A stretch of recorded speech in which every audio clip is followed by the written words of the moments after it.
আল্লাহ তাআলা কুরআনুল কারীমের মধ্যে বলছেন, ওয়ালাউলা ফাদলুল্লাহি আলাইকুম ওয়া রাহমাতুহু মা যাকা মিনকুম মিন আহাদিন আবাদা। আল্লাহ তাআলা বলেন যে আল্লাহ তাআলার দয়া, অনুগ্রহ, রহমত যদি না হয় তাহলে কেহই নিজেকে নিজে সংশোধন করতে পারে না। এই কথাটা হলো মূল কথা আমার। মা যাকা মিনকুম মিন আহাদিন আবাদা, আবাদান অর্থ হলো কখনোই না। কেউ নিজেকে নিজে চরিত্রবান, আখলাকওয়ালা বানাইতে পারবে না, নিজে নিজে পারবে না। আমি নিজে ভালো হয়ে যাব, আমি নিজে এখন থেকে ভালো হয়ে যাব, পারতেন না। বরং আল্লাহ তাআলার দয়া, আল্লাহ তাআলার রহম, আল্লাহ তাআলার অনুগ্রহ যে বান্দার উপরে হয় সেই উত্তম আখলাকওয়ালা হয়, সেই উত্তম চরিত্রবান হয়, সেই গুনাহ থেকে বাঁচবার হিম্মত পায়।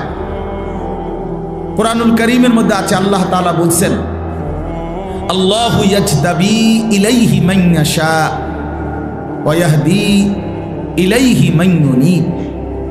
আল্লাহু ইয়াজতাবি ইলাইহি মান ইয়াশা অর্থ হলো আল্লাহ যাকে চান তাকে আল্লাহ জজব করেন।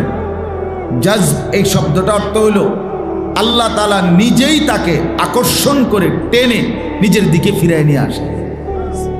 আল্লাহ টেনে নিয়ে আসেন। আল্লাহু ইয়াজতাবি। সাইয়্যিদুনা ওমর রাদিয়াল্লাহু তাআলা আনহুকে আল্লাহ তাআলাই জজব করেছেন, অর্থাৎ আল্লাহ তাআলাই কুফরির রাস্তা থেকে আল্লাহ নবী সাল্লাল্লাহু আলাইহি সাল্লামকে হত্যা করতে রওনা দিছে, হাতে তলোয়ার, প্রচন্ড রাগ, চোখে মুখে লাল, এবং মক্কার কুরাইশদেরকে বলছে, তোমরা গিয়ে কাবা ঘরের সীমানায় দাঁড়াও, আমি মুহাম্মদের কল্লা নিয়ে আসতেছি। নাউযুবিল্লাহ। এরকম উত্তেজিত যুবক, এরকম উত্তেজিত তরবারি হাতে, উন্মুক্ত তরবারি নিয়ে যিনি রওনা দিলেন, তো যাচ্ছেন তো নবী সাল্লাল্লাহু আলাইহি সাল্লামকে হত্যা করতে, এক মহা পাপের উদ্দেশ্যে। কিন্তু আল্লাহ তাআলার পছন্দ হয়েছে। আল্লাহ বলছেন, আমি তোমাকে এই মুহূর্তেই হেদায়েত দেব, এই চলমান অবস্থাতে হেদায়েত দেব। তো আল্লাহ তাআলা জজব করে, আল্লাহ যেন টেনে হযরত ওমর রাদিয়াল্লাহু তাআলা আনহুকে তৎক্ষণাৎ এই পথে, এই অবস্থাতে আল্লাহ তাআলা তাকে কালেমার দৌলত দিয়ে নবী সাল্লাল্লাহু আলাইহি ওয়াসাল্লামের কাছে যখন এনেছেন, লম্বা ঘটনা, মানে আমি শুধু বুঝাইতে চাচ্ছি, কোন এনেছেন আল্লাহ নবী সাল্লাল্লাহু আলাইহি ওয়াসাল্লাম এর সামনে সাহাবীরা যারা ছিল, কিতাবের মধ্যে আছে যে ওমর রাদিয়াল্লাহু তাআলা আনহুকে দেখেই সাহাবায়ে কেরাম দাঁড়ায় গেছে, প্রত্যেকেই তরবারি খাপের মধ্যে হাতে লাগাইছে, অর্থাৎ তারা বুঝছে ওমর এখন নবীজিকে আক্রমণ করবে, এজন্য ওনারাও দাঁড়ায় গেছে রেডি হয়ে। কিন্তু আল্লাহ নবী সাল্লাল্লাহু আলাইহি ওয়াসাল্লাম বলছেন, তোমরা থামো, আমি তার চেহারার মধ্যে ঈমানের নূর দেখতে পাচ্ছি, থামো, আসতে দাও তাকে। তো ওমর রাদিয়াল্লাহু তাআলা আনহু আসছেন, আল্লাহ নবী সাল্লাল্লাহু আলাইহি ওয়াসাল্লামের হাতে কালেমা পড়ছেন। ঠিক নবীজির হাতে যখন ওমর কালেমা পড়ছে, তখন মুসলমানের সংখ্যা পূর্ণ হয়েছে 40 জন, মানে এর আগ পর্যন্ত ছিল 39 জন। ওমরের মাধ্যমে 40তম সংখ্যাটা পূর্ণ হয়েছে। আল্লাহ তাআলা তখন কুরআনুল কারীমের আয়াত নাজিল করছেন জিবরাইলকে পাঠিয়ে, ইয়া আইয়ুহান নাবিয়্যু হাসবুকাল্লাহু ওয়া মানিত্তাবাআকা মিনাল মুমিনিন। বন্ধু আমার, নবী আমার, এখন থেকে নিয়ে আপনার জন্য আমি আল্লাহই যথেষ্ট, এবং এই পর্যন্ত যে কয়জন মুমিন হয়েছে এরাই আপনার সহযোগিতার জন্য যথেষ্ট। তার মানে ওমর মুসলমান হয়েছে, এইবার আপনি আপনার কালেমা, আপনার দাওয়াত প্রকাশ্যে উন্মুক্ত বলতে থাকেন।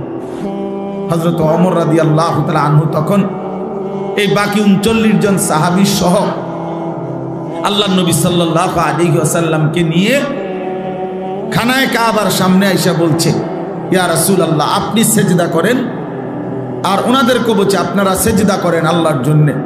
আর ওমর রাদিয়াল্লাহু তাআলা একা তরবারি তুলে, মক্কার কুরাইশরা তো আগেই দাঁড়ায় আছে, তো তাদেরকে বলছে, যদি কেউ তার মায়ের বুক খালি করতে চাও তাও। একটা কোপ দিয়ে ফেলাই দেবা, আর কেউ হিম্মত করে।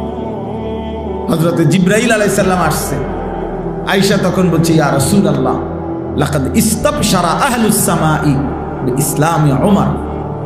ইয়া রাসূলুল্লাহ, গোটা আসমানের সব ফেরেশতারা, 7 আসমানের কোটি কোটি ফেরেশতা এই মুহূর্তে আপনার ওমরের কালেমা শুনে, ইসলাম দেখে গোটা আসমানে ওনারা খুশিতে তাকবীর ধ্বনি দিয়েছে। গোটা আসমানবাসী ফেরেশতারা খুশিতে আনন্দে উদ্বেলিত হয়ে গেছে। তাইলে আল্লাহ তাআলা যাকে চায়, আল্লাহু ইয়াজতাবি ইলাইহি মান ইয়াশা। এজন্য প্রিয় বন্ধু, আল্লাহ তাআলা চাইলে মানুষ বদলে, আল্লাহ তাআলা আমূল বদলায় দেয়, আমূল পরিবর্তন করে দেয়, জিন্দেগি গড়ে দেয়, সাজিয়ে দেয়, পরিবর্তন করে দেয়। আবার আল্লাহ তাআলার আরেকটা নিয়ম, ওই পরের অংশ আয়াতের, ওয়াহদি ইলাইহি মান ইউনিব। আল্লাহ তাআলা বলেন, এক তো হইল কাউকে কাউকে আল্লাহ ইচ্ছে করে একেবারে গুনাহ নাফরমানির অবস্থা থেকেই ইউটার্ন করে আল্লাহ তাকে ঈমানওয়ালা আমলওয়ালা বানায় দেয়। এটা আল্লাহর একটা বহুত বড় মেহেরবানি। আর আরেকটা হলো আল্লাহ তাআলা বলেন, মান ইউনিব, যে আমি আল্লাহর দিকে ঝুঁকে আসে, আমি আল্লাহ, সে আসে যে দূর, তার চাইতে বেশি এগিয়ে আমি তাকে হেদায়েত দিয়ে দেব। এই হলো দ্বিতীয় তরফ। অর্থাৎ বান্দা যদি কিছুটা আগায়, আমি ভালো হতে চাই, আমি চরিত্রবান হতে চাই, আমি জীবনটা নষ্ট করতে চাই না, আমি আখিরাতকে পেতে চাই, আল্লাহ আমি আপনাকে চাই, এই একটু মানসিকতা তার ভিতরে আসছে।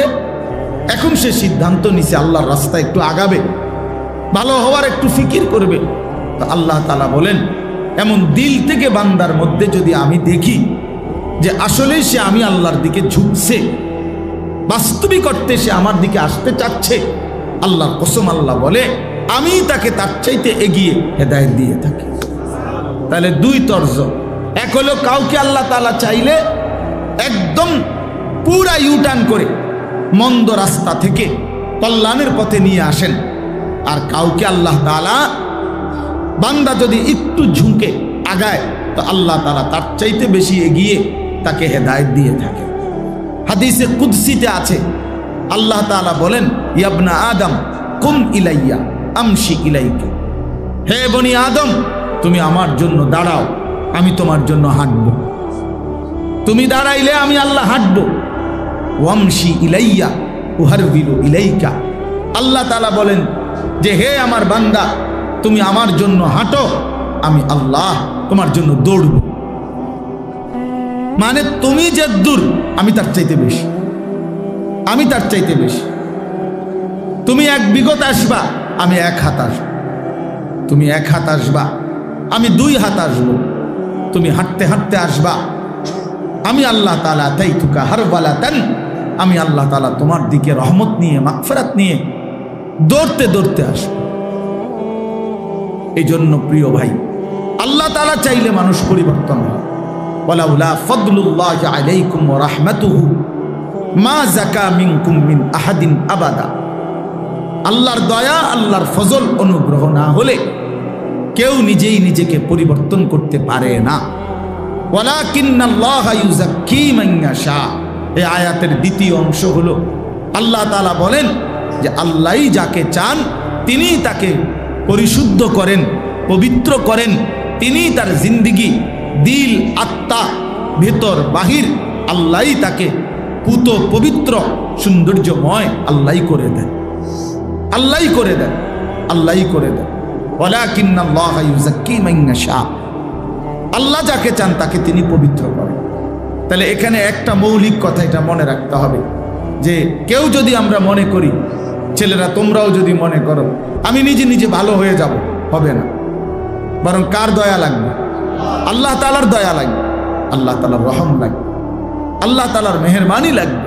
আর আল্লাহ নিজেই বলছেন আমি যাকে চাই তাকে আমি পবিত্র করে থাকি, তাকে আমি চরিত্রবান বানিয়ে থাকি, তাকে আমি উত্তম আখলাকওয়ালা বানিয়ে থাকি। আমি আল্লাহই তার দিল সুন্দর করে দেই।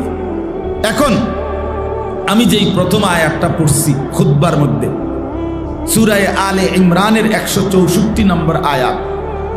আল্লাহ তাআলা বলছেন, এই যে আল্লাহ ফয়সালা নিছে, কথাটা খেয়াল করেন, আল্লাহ তাআলা যে ফয়সালা নিছে যে আমি পবিত্র করে থাকি, এখন সেই পবিত্র করাটা আল্লাহই করবেন।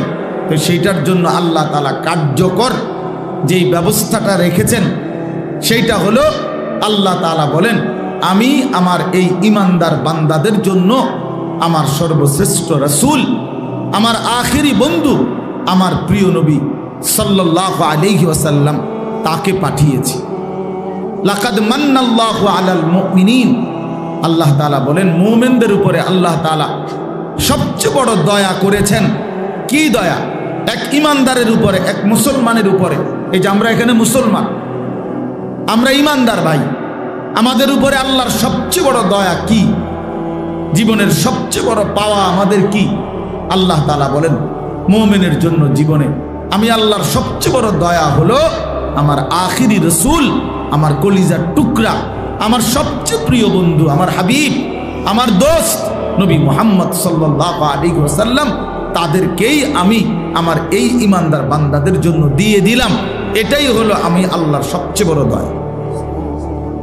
এটা দয়া, আল্লাহর সবচেয়ে বড় দান যে আমরা নবীকে পেলাম, আমরা প্রিয় নবী সাল্লাল্লাহু আলাইহি ওয়াসাল্লামকে পেলাম, শ্রেষ্ঠতম রাসূলকে পেলাম, এমন একজন নবীকে পেলাম যার সব কিছু সুন্দর, যার সব কিছু শ্রেষ্ঠ, তার সব সুন্দর, সব সুন্দর।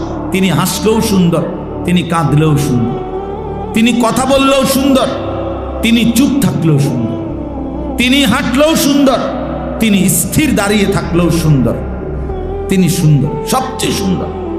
ওয়া আহসানু মিনকা লাম তারা কাত্তু আইনি ওয়া আজমালু মিনকা লাম তালিদিন নিসাউ। নবী সাল্লাল্লাহু আলাইহি সাল্লামের সাহাবী হযরত হাসান ইবনে সাবিত বলছে যে আয় নবী, আপনার চাইতে সুন্দর আমি এই দুই নয়নে আর কাউকে দেখিনি। আপনার চাইতে সুন্দর কাউকে কোনো মা জন্মই দেয় নাই, প্রসবই করে নাই, এমন সুন্দর। তাহলে তিনি সবচেয়ে সুন্দর, আবার তিনি সর্বশ্রেষ্ঠ, সব গুণে তিনি শ্রেষ্ঠ। জীবনের যত কিছু কল্পনা করা যায় মানুষের জীবনে, সমস্ত গুণে তিনি শ্রেষ্ঠ। বন্ধুর কাছেও শ্রেষ্ঠ, দুশ্মনের কাছেও শ্রেষ্ঠ। অর্থাৎ এই 1450 বছর ধরে আল্লাহ নবী সাল্লাল্লাহু আলাইহি ওয়াসাল্লামকে অসংখ্য অগণিত কোটি কোটি মুমিন নবীজির জীবন পরীক্ষা করছে, বিশ্লেষণ করছে, তাদের কাছেও নবীজি সর্বশ্রেষ্ঠ।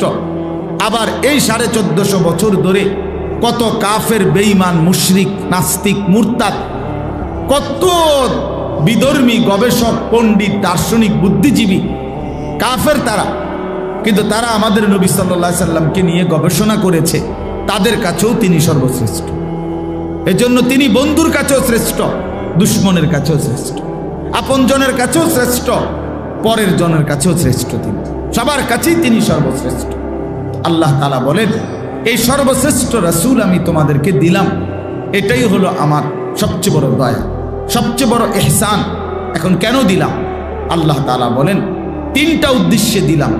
এক, ইয়াতলু আলাইহিম আয়াতিহি, আমার কালাম, আমার কোরআন আমার বান্দাদের সামনে তেলাওয়াত করবে, শোনাবে, শিখাবে। কোরআন তেলাওয়াত করবে, কোরআন শিখাবে, কোরআনের তেলাওয়াত উচ্চারণ করাবে, বিশুদ্ধ তেলাওয়াত করাবে।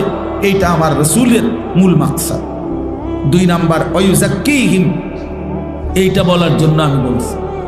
নবী সাল্লাল্লাহু আলাইহি সাল্লামের দ্বিতীয় দায়িত্ব, আল্লাহ তাআলা বলেন 23 বছরে আমি আমার রাসূলকে দিয়ে কি করলাম, কেন পাঠাইলাম?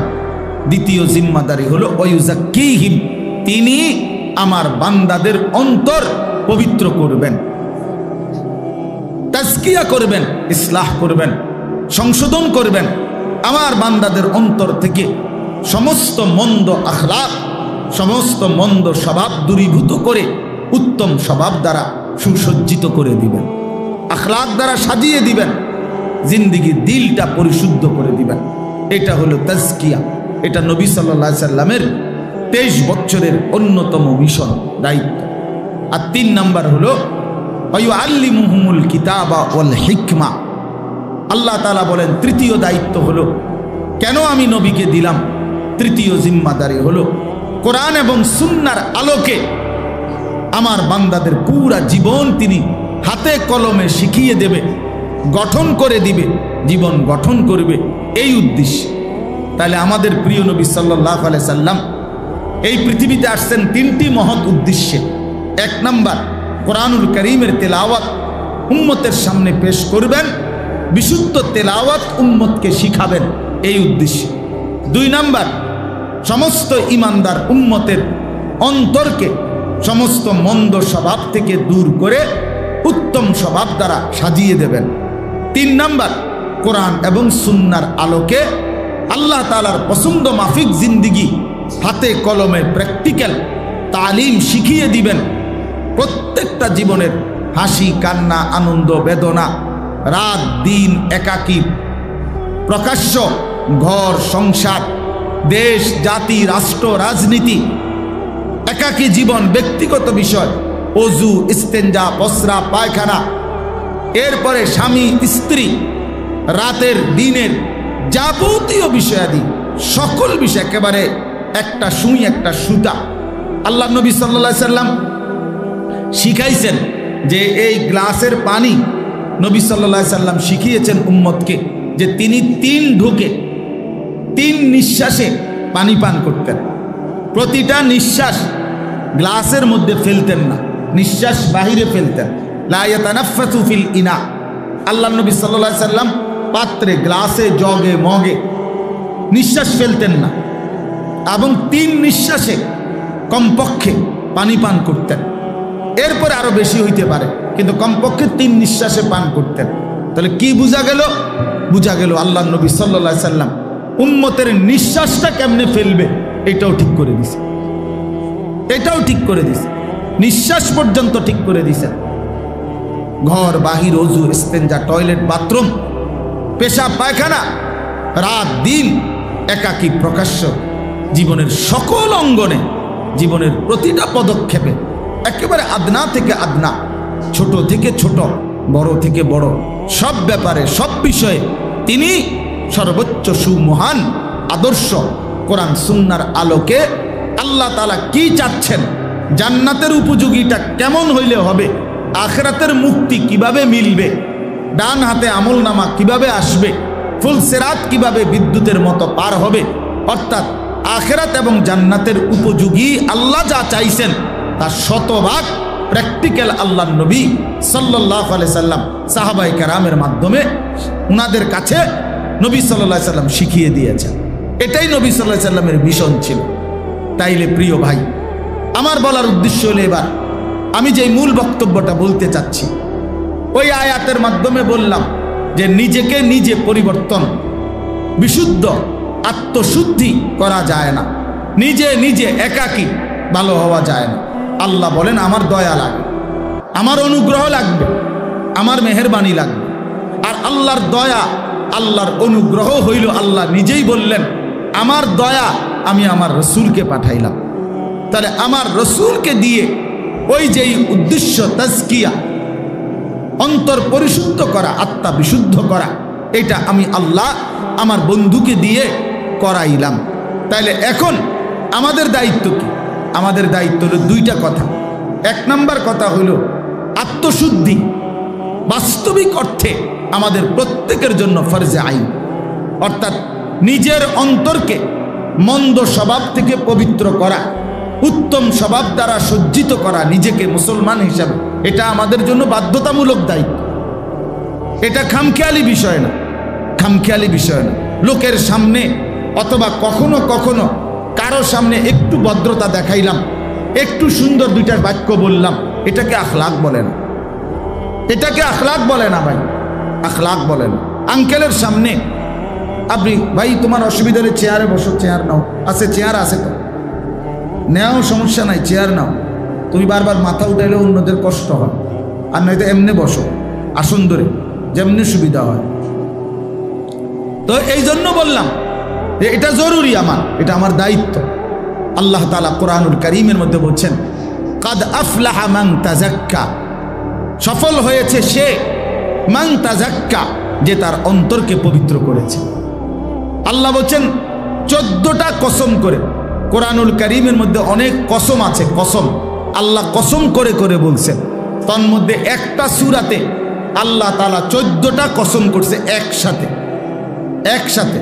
ওয়াশ-শামসি ওয়া দুহাহা ওয়াল কমারি ইদা তালাহা ওয়ান নাহারি ইদা জাল্লাহা ওয়াল লাইলি ইদা ইয়াগশাহা। এইভাবে প্রতিটার মধ্যে দুইটা দুইটা করে মোট 14টা কসম করে আল্লাহ বলেন, বান্দা আমি 14 বার কসম করে বললাম কাদ আফলাহা মান যাক্কাহা, যে তার অন্তরকে বিশুদ্ধ করেছে সেই কেবল সফল হয়েছে। 14 বার কসম করছে। 14 বার কসম করে আল্লাহ বলছে, শোনো খামখেয়ালি করো না বান্দা, খামখেয়ালি করো, খামখেয়ালি করো না। কাদ আফলাহা মান যাক্কাহা। তাজকিয়া এই ইসলাহি মজলিস মানে কি? নিজেকে সংশোধন করা চাই ভাইয়া। আমরা হাজারো পৃথিবীর হাজারো বিষয় নিয়ে আমরা ভাবতে পারি, গোটা পৃথিবী সুন্দর করলাম, পৃথিবীর অনেক কল্যাণকর সমাজ সেবা জনকল্যাণ সংস্কারমূলক কাজ করলাম, ভালো কথা, কিন্তু নিজের ফিকির কোথায়? নিজের ফিকির কোথায়? তুমি তো সেই সকাল থেকে রাত 12টা পর্যন্ত তুমি নওজোয়ান অসংখ্য গরিব দুঃখী মানুষকে মনে করো আজকের দিনে ত্রাণ দিলা, সহযোগিতা করলা, কিন্তু যদি জোহরের নামাজ না পড়ে থাকো এটা কি করলা? যদি আসরের নামাজ না পড়ে থাকো এটা কি করলা? এটা কি করলা? এটা ছেড়ে দিলা কেন? এটা ছেড়ে দিলা? তুমি তো মানব সেবা করো, তাইলে তুমি আরেক নারীর সাথে আরেক মেয়ের সাথে হারাম প্রেম করো কেন? এটা কি তোমার?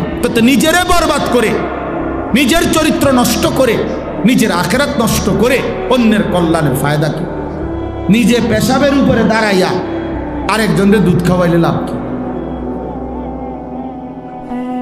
আরেকজনকে দুধ খাওয়াইলে লাভ কি? আরেকজনকে মধু খাওয়াইলে লাভ কি? আগে তো এটা ফিকির করা চাই। কোরআনুল কারীমের মধ্যে আল্লাহ তাআলা সিরিয়াল বলে দিছে সংশোধনের 5টা স্তর। 1 কু আনফুসাকুম, নিজের সংশোধন। 2 ওয়া আহলিকুম, পরিবারের সংশোধন। 3 ওয়া আনদির আশিরাতাকাল আকরাবিন, নিকট আত্মীয় স্বজনের সংশোধন। 4 লিতুনদিরা উম্মাল কুরা ওয়া মান হাওলাহা, নিজ এলাকা এবং এলাকার আশপাশের সমস্ত মানুষের সংশোধন। 5 উখরিজাত লিন-নাস তা'মুরুনা বিল মা'রুফি ওয়া তানহাউনা আনিল মুনকার, গোটা বিশ্ব মানবতার সংশোধন। কয়টা হইল? 5টা। এর মধ্যে 1 নাম্বার কি? বলো না ভাইয়া, 1 নাম্বার কি? তো তোমার ফিকির কই? তোমার ফিকির কই ভাই? তোমার ফিকির কই? অনেক আমরা প্রত্যেকে এখন যদি আমরা বলি যে আপনারা প্রত্যেকেই 10,000 টাকা চাঁদা দিবেন, 5,000 টাকা চাঁদা দিবেন, সবগুলো টাকা একত্র করে আমরা গরিব দুঃখী মানুষকে বিভিন্ন জনকল্যাণমূলক কাজ করব, নিঃসন্দেহে ভালো কাজ, নিঃসন্দেহে ভালো কাজ, অনেক বড় সওয়াবের কাজ। কিন্তু বিষয়টা হলো এইটা মিলে যাবে, হয়তো এইটা টাকারও ব্যবস্থা হয়ে যাবে, কম্বলের ব্যবস্থাও হয়ে যাবে, কিন্তু আমরা যদি বলি চলেন সিদ্ধান্ত নেব আমরা 30 দিন, আমরা 60 দিন একটানা ফজরের নামাজ জামাতের সাথে পড়ব প্রথম কাতারে, এইখানে পাওয়া একটু কঠিন।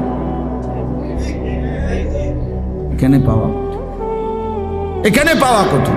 আল্লাহর কসম, আমার কথা হলো এইটা, আমার এই মাকসাদ শুধু এইটা যে হ্যাঁ ভাইয়া, মানবের সেবা, মানুষের কল্যাণ, মানুষের উপকার অবশ্যই জরুরি, ভালো কাজ, কিন্তু নিজের সংশোধন আরো বেশি জরুরি, আরো বেশি জরুরি। আমি বদলাবো কোন দিন? আমার চরিত্র সুন্দর হবে কোন দিন? এই নওজোয়ান কিশোর বয়সে যদি 16 বছর, 18, 20 বছর বয়সে যদি একটা ছেলে এতটা চরিত্রহীন হয়ে যায়, 18 বছর বয়সে যদি নারী ছাড়া, নারীর ছবি ছাড়া, উলঙ্গ দৃশ্য দেখা ছাড়া তোমার একটা রাতও না কাটে, তো আগামীর ভবিষ্যৎ কি? আগামীর ভবিষ্যৎ কি? মাত্র 18 বছর বয়সে তুমি এত উলঙ্গ ছবি দেখে ফেললা, মাত্র 18 বয়সে তুমি এত বড় জঘন্য পাপগুলো করে ফেললা। ছি ছি ছি ছি। আমি তো জানি 16 বছর 18 বছর বয়সের ছেলেদের সাথেও তো আমার কথা হয়, এত অল্প বয়সী ছেলেও জিনা এবং ব্যভিচার, নারীর সাথে অসভ্যতায় একেবারে ভাইসা গেছে, ডুবে গেছে। আফসোসের বিষয়। হায় হায়, কল্পনা করে কিভাবে, ভাবে কিভাবে, এটা কিভাবে সম্ভব হইতে পারে? এটা কিভাবে মুসলমানের সন্তান এভাবে ভাইসা যাবে কেন? মুসলমানের সন্তান এভাবে চরিত্রহীন হবে কেন?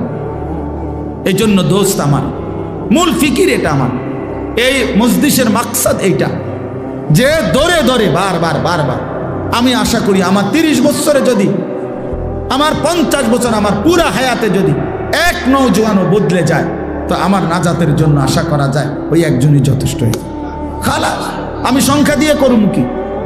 আমার 10,000 ভক্ত জরুরি না ভাইয়া, 50,000 ভক্ত দিয়ে আমি করবোটা কি? 50,000 না, 50 লক্ষ মানুষ একত্রে স্লোগান দিয়ে আমারে যদি ক্যান্টনমেন্ট দিয়ে আসে, আর আল্লাহ তাআলা যদি বলে আনিস আমি নিলাম না তোমার, হ্যাঁ, তো কি হবে তখন? কি হবে তখন? এই পরিচিতি, এই সুখ্যাতি, এই সুনাম দিয়ে দোস্ত হবেটা কি? পৃথিবীবাসী তোমার চুল দেখলো, পৃথিবীবাসীকে তুমি ফেসবুকে প্যান্টের মডেল দেখাইলা, মোটর সাইকেলের মডেল দেখাইলা, আখলাক দেখাইবা কোন দিন? আখলাক দেখাও, আখলাক দেখাও, আখলাক দেখাও। মুসলমান আখলাক দেখাবে। এই পৃথিবীতে অসংখ্য, এই পৃথিবীর অসংখ্য অঞ্চলে মুসলমানের আখলাক দেখে লাখো মানুষ কালেমা পড়ে মুসলমান হয়েছে। হ্যাঁ, আজকে যেইটা ভারতের একটা প্রদেশ আছে কেরালা, যেটারে মালাবার বলতো আগে, এখন কেরালা প্রদেশ বলে, ইন্ডিয়ার একটা এলাকা। এইখানে মুসলিম ব্যবসায়ী উনাদের উত্তম আচরণের দ্বারা, উনাদের উত্তম আখলাকের দ্বারা ওই অঞ্চলের হিন্দুরা দলে দলে কালেমা পড়ে মুসলমান হয়েছে, এবং সেই মাধ্যমে এখন এখানে বৃহৎ জনগোষ্ঠী ওইখানে মুসলিম। আখলাক। সাইপ্রাস, সাইপ্রাস এশিয়া এবং আফ্রিকা নাকি না ইউরোপের সংযোগ একটা দেশ, একটা দ্বীপ, ছোট সাইপ্রাস। এই সাইপ্রাসের মধ্যে সর্বপ্রথম মুসলিম ব্যবসায়ী কাফেলার আখলাক দেখে সর্বপ্রথম মানুষ ওই অঞ্চলে মুসলমান হয়েছে। শ্রীলঙ্কায়, যে ছোট্ট দেশ, এই শ্রীলঙ্কায় যে কয়জন মুসলমান হয়েছে, তো মুসলিম ব্যবসায়ী কাফেলার আখলাক দেখে। সিন্ধু প্রদেশ, আমাদের এই ভারতীয় উপমহাদেশে সর্বপ্রথম যিনি কালেমার পতাকা উড়াইছেন, সিন্ধু প্রদেশে রাজা দাহিরের আমলে, রাজা দাহিরকে পরাজিত করে মোহাম্মদ ইবনে কাসেম রহমতুল্লাহ আলাই মাত্র 18-20 বছর বয়সে আরব থেকে আইসা যিনি এই সিন্ধু বিজয় করে ইসলামের পতাকা উড়াইছেন, তো ওনার আসার প্রেক্ষাপট এবং ইসলাম বিজয়ের পুরা প্রেক্ষাপট মুসলিম একটি ব্যবসায়ী কাফেলার কারণ। আমার বন্ধু, আমার ভাই, আমার বলার উদ্দেশ্য এই কথাটা, মুসলমানের আখলাক দেখে, মুসলমানের আখলাক দেখে, নওজোয়ানের আখলাক দেখে মানুষ আল্লাহর দিকে ফিরবে। হাদিসের মধ্যে আছে, আল্লাহর নবী সাল্লাল্লাহু আলাইহি ওয়াসাল্লাম বলছেন, সাহাবায়ে কেরামের জন্য নবীজি দোয়া করতেন, আল্লাহুম্মা হদি বিহিম, আল্লাহুম্মা হদি বিহিম। এটা সাহাবীদের জন্য নবীজির দোয়া ছিল। মানে কি? মানে হলো আল্লাহর কাছে নবীজি বলতেন, আল্লাহ আমার সাহাবীদেরকে আপনি এমন বানায় দেন যেন কোরআন থেকে যেমন মানুষ হেদায়েত পায়, আমি রসুলের সুন্নাহ থেকে যখন মানুষ যেমন হেদায়েত পায়, তো আমার সাহাবীদেরকে দেখেই যেন মানুষ হেদায়েত পেয়েছে। আল্লাহুম্মা হদি বিহিম মানে এদের দ্বারা হেদায়েত দেন, সাহাবাদের দ্বারা হেদায়েত দেন, ওদেরকে দেখেই যেন হেদায়েত, ওদের আখলাক দেখেই যেন হেদায়েত পায়। জু না थे खुद राह पर औरू के हादी बन गए, क्या नजर थी जिसने मर्दू को मसीहा कर दिया। আল্লামা ইকবাল বলছে নবীজিকে স্মরণ করে, হে নবী সাল্লাল্লাহু আলাইহি ওয়াসাল্লাম, হায় আপনি কি গঠন করলেন আপনার এই পবিত্র সাহাবাদেরকে। একদিন এরা পথহারা ছিল, একদিন এরা গুমরাহ ছিল। পৃথিবীর সমস্ত মন্দ কর্ম জাহিলি যুগে মক্কাবাসী করত, চুরি ডাকাতি, জিনা ব্যভিচার। ভাইয়া ওদিকে তাকায়ও না ভাই, এদিকে তাকাও। মদ, জুয়া, নারী 24 ঘন্টা এই আরব, এই মক্কাবাসী গুনাহে লিপ্ত ছিল। আমরা বইতে পড়ছি, ইতিহাসের বইতে 3W আরবের স্বভাব ছিল। 3W, এক হলো ওয়ার, ওয়ার মানে যুদ্ধ। 24 ঘন্টা জিন্দিগি তারা মারামারি করতো, ফিডাফিডি। এই জিন্দিগি ঘুম থেকে ওইটা মায়ের শোয়া পর্যন্ত মারামারি। 30 বছর, 40 বছর, 70 বছর একটা বিষয় নিয়ে আর যুদ্ধ করছে। উটের পানি খাওয়ানো নিয়া, ঘাস কাটা নিয়া, মানে সামান্য সুতা নাতা নিয়ে এইভাবে যুদ্ধ করে গেছে। এই যুদ্ধ ছিল তাদের প্রতিদিনকার স্বভাব। 2 নাম্বার হলো ওমেন, নারী।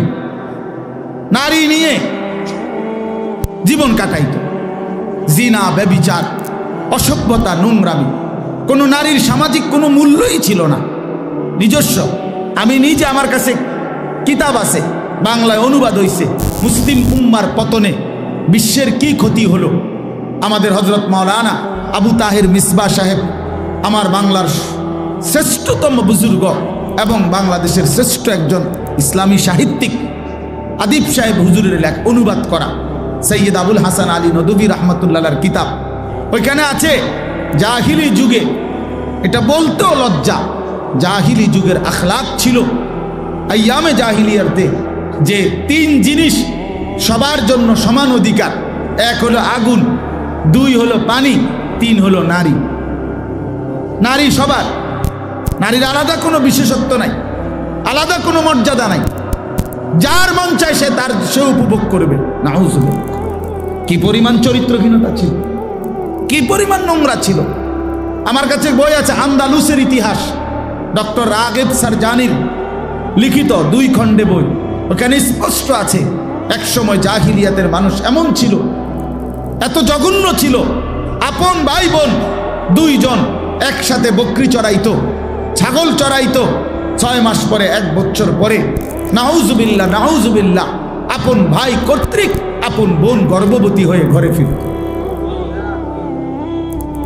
এত অসভ্য ছিল, এত চরিত্রহীন ছিল এরা, পথ হারা ছিল।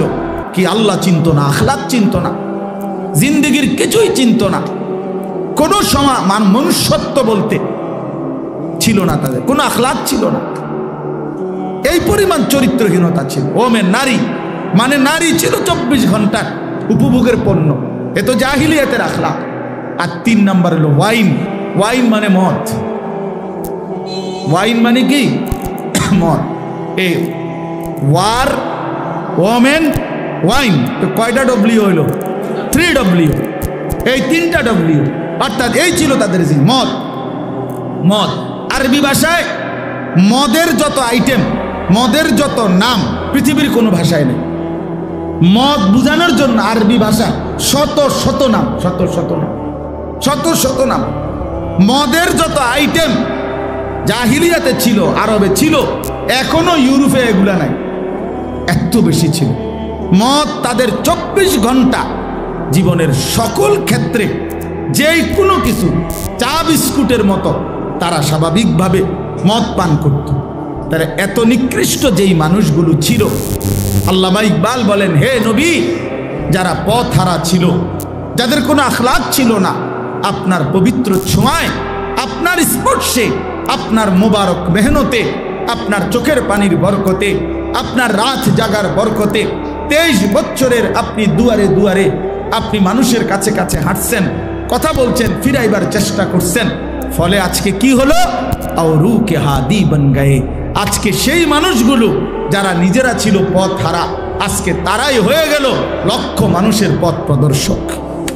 আজ তারা পথ দেখায়, এটা নামায়, আজ তারা পথ দেখায়। জু না থে খুদ রাহ পর আওরু কে হাদি বন গয়ে, যারা নিজেরাই পথ হারাছে।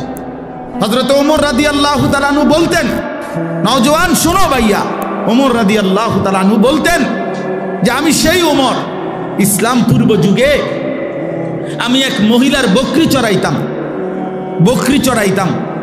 আমি কোনোদিন, ভাইয়া মোবাইলটা হাতে যাদের, এটা নামাও, মোবাইল নিয়ে ব্যস্ত হয়েও না ভাইয়া, নিষেধ করলাম না, এমনি শোনো মিয়া। তো বলতেছিলাম, হযরত ওমর রাদিয়াল্লাহু তাআলা আনহু বলতেন যে ইসলাম পূর্ব যুগে আমি মহিলার বকরি চড়াইতাম নির্ধারিত মজুরিতে, পারিশ্রমিকে। কিন্তু উনি বলেন আল্লাহর কসম, আমি কোনোদিন মহিলার বকরিটা সন্ধ্যাবেলায় আইসা গইনা বুঝাইয়া দিতে পারতাম না।